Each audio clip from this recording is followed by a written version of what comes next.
Olá, pessoal. Continuando aqui, né, falando de doenças parasitológicas causadas por protozoários. Hoje, para dar continuidade, irei falar sobre amebíase. Aqui é a taxonomia, tá? Participa também do reino, sub-reino protozoa, do filo Sarcomastigófora, a classe Lobósia, ordem Amoebida, família Entamoebidae e gênero Entamoeba.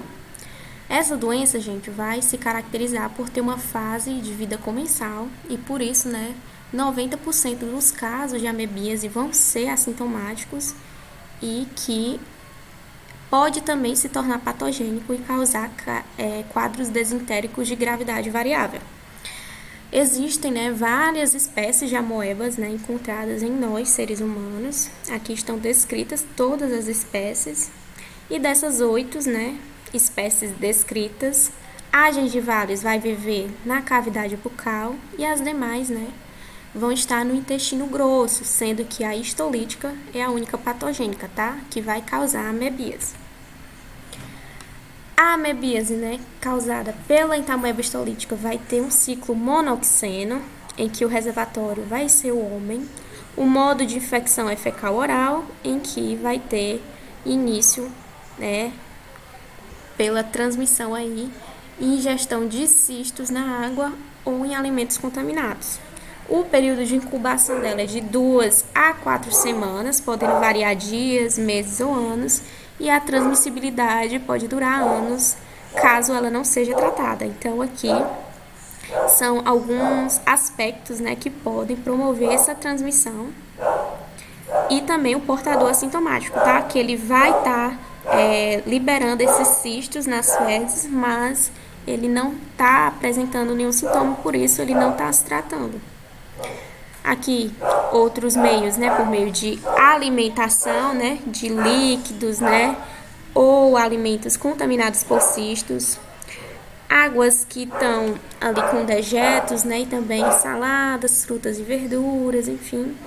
E também por vetores, tá? Com insetos e falta de higiene domiciliar.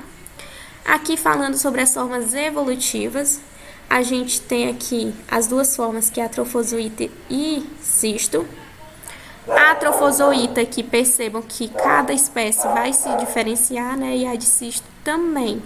Então, aqui estão sendo aqui mostradas para vocês, para vocês verificarem as diferenças de cada espécie. Mas aqui vocês precisam ter em mente principalmente essa, tá? A histolítica. Sobre a morfologia, esses trofozoítos vão ter de 20 a 30 microns. Ele é pleomórfico, ativo e alongado, e ele vai emitir pseudópodes, que é justamente esses pseudópodes aqui que vão promover o movimento desses trofozoítos. Eles têm um núcleo único, esférico, vesiculado com uma cromatina também periférica. Já aqui, gente, ele também vai ter uma forma de metacisto, que vai ser uma forma multinucleada, que vai emergir do cisto, no intestino delgado, onde vai sofrer divisões e originar os trofozoítos. Os pré-cistos, ele vai ser uma fase intermediária, entre cisto e trofozoíto, justamente quando tem essa fase aqui de trofozoíto, que vai ter a formação, dos pré-cistos para dar origem ao cisto, tá? Esses pré-cistos vão ser ovais, ligeiramente arredondados e menor que o trofozoíto. Eles vão ter corpos cromatóides no citoplasma, que tem ali os bastonetes com extremidades arredondadas. A morfologia aqui dos cistos, eles vão medir de 8 a 20 microns, vão ser esféricos ou ovais e apresentar entre 1 a 4 núcleos. Então, aqui vocês estão vendo, aqui com presença de 4 núcleos, aqui com apenas 1 e aqui com apenas 3 núcleos.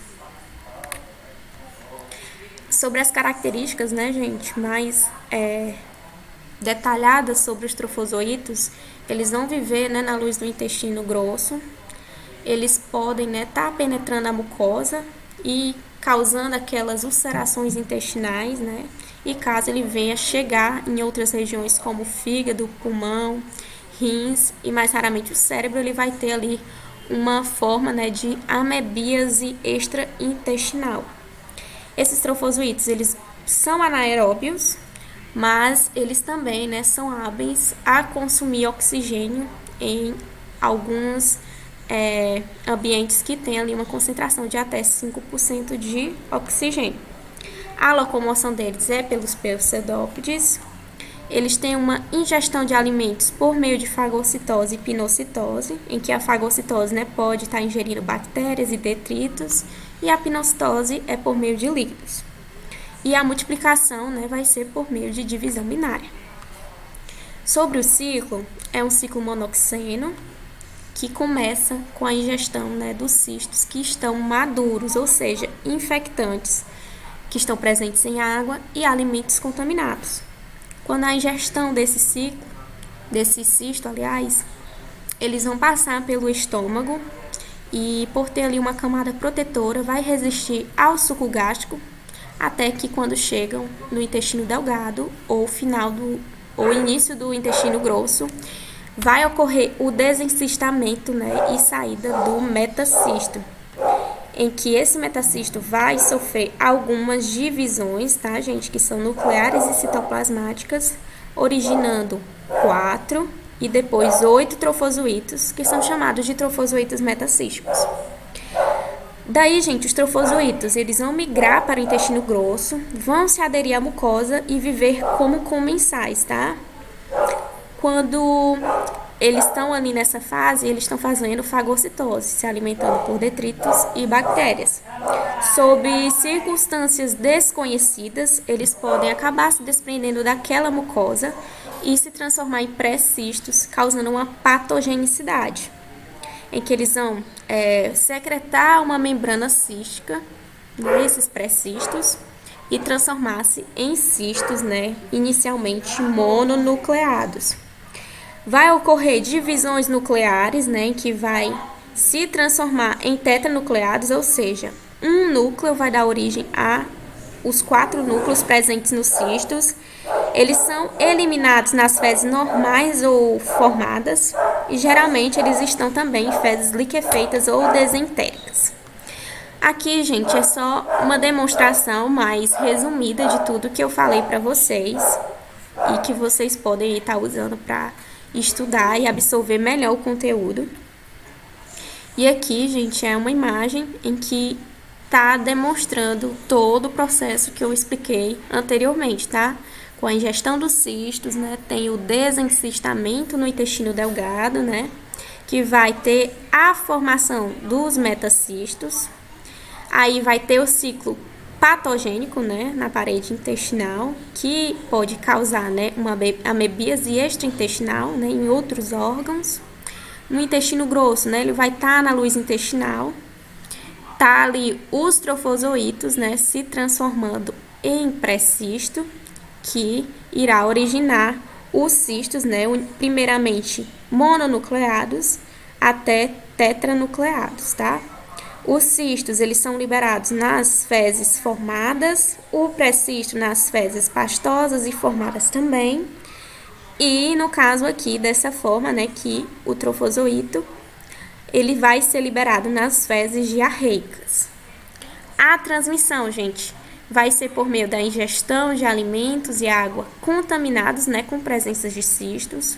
Pode ser por meio de vetores também, que é no caso esses insetos. E a falta de higiene, né, em geral, né, gente, no domicílio e também a higiene pessoal.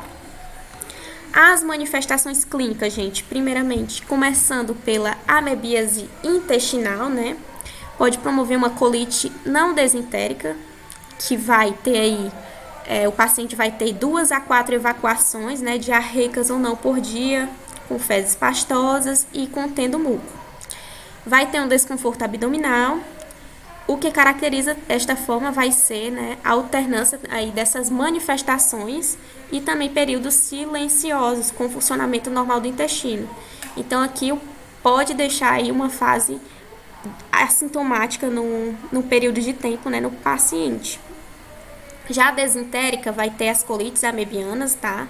Em que vai ter a desenteria, que vai aparecer de forma mais aguda. Ela vai ser mais frequente, né?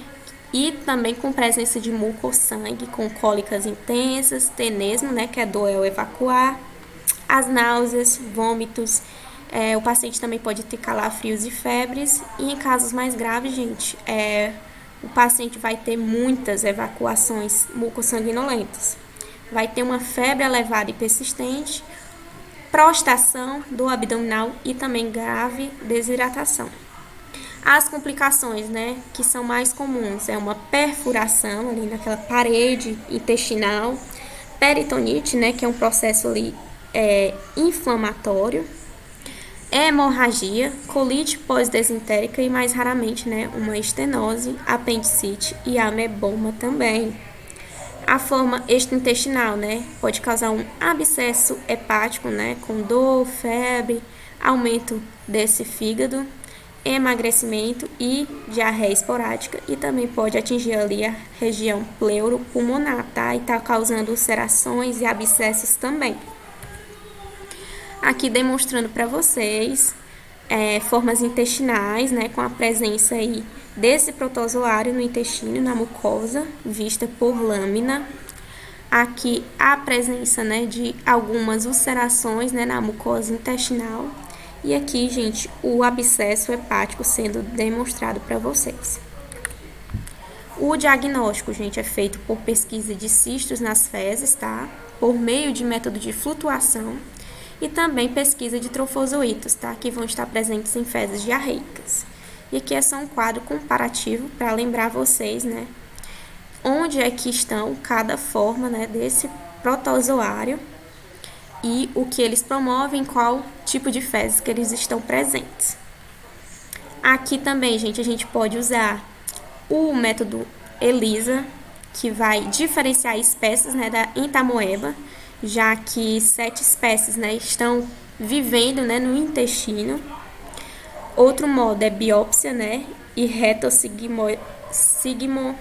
retossigmoidoscopia, nome complicado, com avaliações de ulcerações, né, que é um pouco mais invasivo, né, já que vai ter que fazer uma biópsia naquela região, e pesquisa também de anticorpos, né, no soro, e métodos de imagem, né, que são para as formas extraintestinais.